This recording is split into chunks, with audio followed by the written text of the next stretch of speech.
Hi Reddit, I'm Alice, 29F, and I've been financially supporting my younger brother, Matt, 26M, for several years now. Our parents passed away in a car accident when I was 23 and Matt was 20. It was a difficult time for both of us, but especially for Matt, who was still in college. I had just started my career in marketing and felt a strong responsibility to look after him. Growing up, our family didn't have much.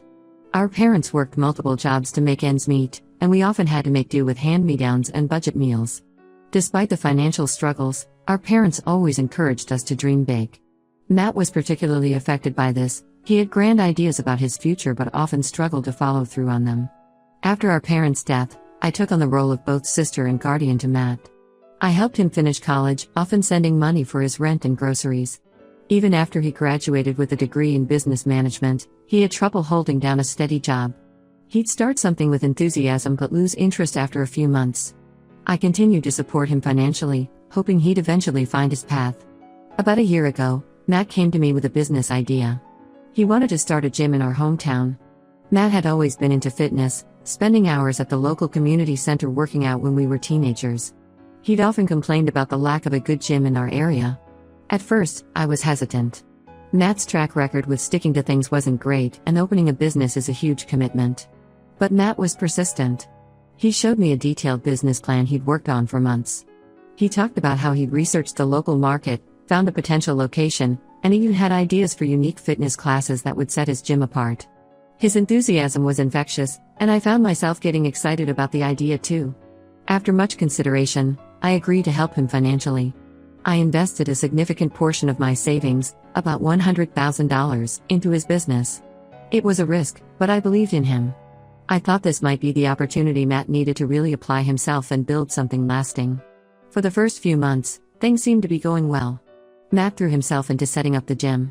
He found a great location in the center of town, bought top-of-the-line equipment, and hired a small staff of personal trainers. The gym started to gain members, and Matt seemed happier than I'd seen him in years. Meanwhile, my best friend Laura, 30F, had been a constant support through all of this. Laura and I met in high school when we were both 15. We clicked instantly over our shared love of music and our dreams of traveling the world. Over the years, we'd been through everything together, from trivial high school drama to more serious issues like my parents' death. Laura was there for me during the darkest days after losing my parents. She'd come over with takeout food, force me to get out of bed, and listen patiently as I cried and talked about my fears for the future. When I was overwhelmed with suddenly having to take care of Matt, Laura would step in and help, sometimes even letting him crash on her couch when he needed space. 5 years ago, Laura married Tom, 33M, a kind and hardworking accountant she met through work. I was her maid of honor at their wedding, and I remember thinking how perfect they seemed together. They bought a house in our hometown and settled into married life. I often spent weekends at their place, and we'd have game nights or backyard barbecues. Given how close we all were, I never suspected anything was amiss. That's why it was such a shock when I discovered that Matt and Laura had been secretly seeing each other. It happened on a Tuesday evening. I had some contracts for the gym that needed Matt's signature, so I went over to his apartment. I had a key, so I let myself in, calling out to him as I entered. I heard shuffling from the bedroom, and then Laura emerged, looking flustered. Matt followed, and it was clear from their disheveled appearance what had been going on. I stood there, frozen, as they tried to explain. They said they'd been seeing each other for 6 months, that they'd fallen in love, and that they hadn't known how to tell me. I left without saying much. I couldn't process what was happening. Over the next few days, both Matt and Laura tried to reach out to me. They sent messages explaining their side of things, but I couldn't bring myself to respond. I felt betrayed not just by their relationship, but by the fact that they'd hidden it from me for so long. When I finally confronted Matt, he didn't deny anything. He said that he and Laura had grown close while working on some marketing plans for the gym. One thing led to another, and they found themselves developing feelings for each other. Matt claimed that Laura's marriage to Tom was basically over anyway and that they were just waiting for the right time to tell everyone. I was furious. I told Matt that I couldn't support this behavior.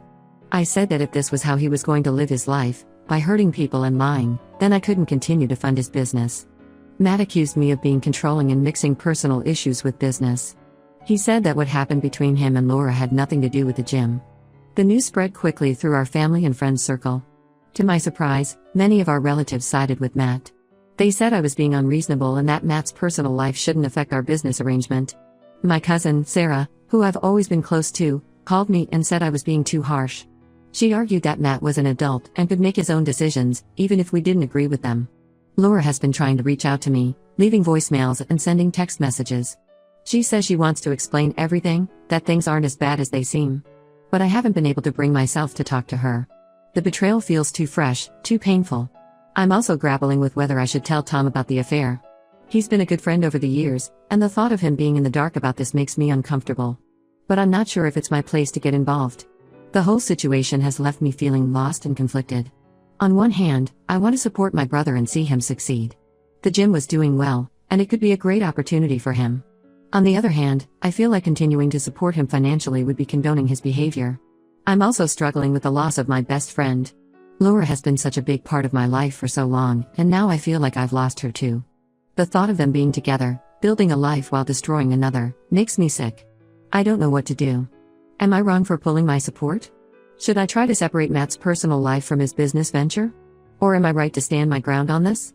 Any advice would be appreciated. Update 1. It's been about 2 weeks since my initial post, and I wish I could say things have improved, but they've only gotten more complicated. The situation has escalated beyond just Matt, Laura, and me. It's now affecting our extended family and friend circle. First, let me address what happened with Tom. After much deliberation, I decided to meet with him. We met at a small coffee shop on the outskirts of town, away from prying eyes. When I told him about Matt and Laura's affair, his reaction was heartbreaking. He sat there, staring into his untouched coffee, as I explained everything I knew. Tom and Laura had been trying for a baby for the past year, and he thought the stress of that had been causing their recent issues. Finding out the truth devastated him. Tom thanked me for telling him, but I still feel guilty. I keep wondering if I did the right thing or if I should have let Laura be the one to come clean. Tom is now in the process of confronting Laura and considering his options moving forward. On the family front, things have gotten messy. My Aunt Claire, my mom's younger sister, called me yesterday. She was furious. Apparently, Matt had gone to her asking for a loan to keep the gym afloat since I pulled my funding. In his version of events, I abandoned him over a personal disagreement, leaving him in a difficult financial situation. Aunt Claire has always been close to both Matt and me. After our parents died, she often stepped in to help, inviting us for holiday dinners and offering emotional support. Now, she's firmly on Matt's side. She berated me for mixing personal issues with business and accused me of trying to control Matt's life. I tried to explain my side, but she wouldn't listen. This has caused a rift in our extended family. Some relatives, like my Uncle John and his wife, agree with Aunt Claire. They think I'm being too harsh on Matt and that I should separate his personal life from our business arrangement. Others, like my cousin Emily, understand my position but think I should try to mediate rather than cut ties completely. The situation with Laura has also gotten more complex. She's been telling people that her marriage to Tom was essentially over before she got involved with Matt. According to her, she and Tom had been having problems for months and were practically separated. She's painting their affair as something that happened naturally as her marriage was ending. The problem is, I know this isn't true. Tom was completely blindsided by the affair, and from our conversation, it's clear he thought they were working through normal marital issues, not on the brink of separation. Laura's attempts to rewrite history are frustrating and hurtful. Matt and Laura are still seeing each other, seemingly oblivious to the chaos they've caused. From what I've heard through mutual friends, they're talking about moving in together once Laura's divorce is finalized. It's as if they expect everyone to just accept their relationship and move on. As for the gym, it's struggling without my financial support. Matt has had to cut back on staff hours and is considering closing some of the less popular classes. He's been telling people that the gym's problems are my fault, that I pulled out my support at a crucial time. This has led to some of our old high school acquaintances, who are gym members, reaching out to me asking why I'm trying to sabotage my brother's dream. I'm feeling increasingly isolated. My phone is constantly buzzing with messages from family members and old friends, all weighing in on the situation. Some are supportive, but many are critical of my actions. It's overwhelming, and I've started to avoid social gatherings to escape the constant questions and judgment. Work has become my refuge. I've thrown myself into my job, taking on extra projects to keep my mind occupied. My boss has noticed and has been supportive, even offering me some time off if I need it.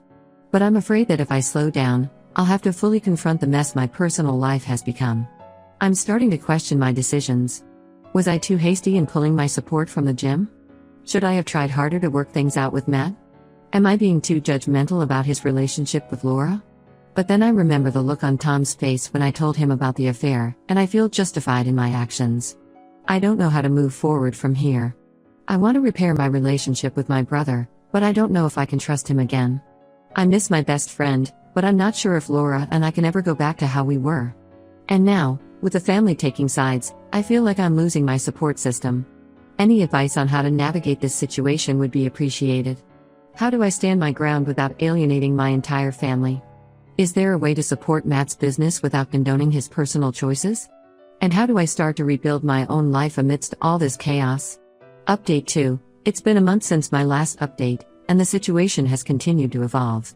I'm writing this update because I feel like I'm at a crossroads, and I need some perspective. First, the news about Tom and Laura's divorce has spread. As I mentioned before, Tom confronted Laura after our conversation. From what I've heard, it was a difficult and emotional discussion. Laura initially tried to downplay the affair, sticking to her story about their marriage being essentially over. But when Tom revealed he knew the details, including how long it had been going on, she broke down and admitted to everything. They're now in the middle of divorce proceedings. Laura has moved out of their house and, to everyone's surprise, has moved in with Matt. They're not even trying to be discreet anymore. This has caused quite a stir in our small town, with people taking sides and gossip running rampant. Tom is understandably struggling. We've been in touch, and he's been seeing a therapist to help him process everything. He's grateful that I told him the truth, which makes me feel a bit better about my decision to get involved. However, the stress of the situation has started to affect his work, and he's considering moving to a different town to get a fresh start. As for Matt and the gym, things have taken an interesting turn. Last week, he showed up at my apartment unannounced. It was the first time we'd spoken face-to-face since our argument. He looked tired and stressed, not at all like the confident person who had pitched me the gym idea a year ago. Matt started by apologizing for how he had handled things with Laura. He admitted that they should have been honest from the beginning instead of sneaking around. However, he maintained that his relationship with Laura shouldn't affect our business arrangement. He then proceeded to ask if I would reconsider my decision to stop funding the gym. According to Matt, things have been tough since I pulled out. He's had to let go of 2 part-time employees and cut back on marketing, which has led to a decrease in new memberships. He said he was at risk of having to close down if things didn't improve soon.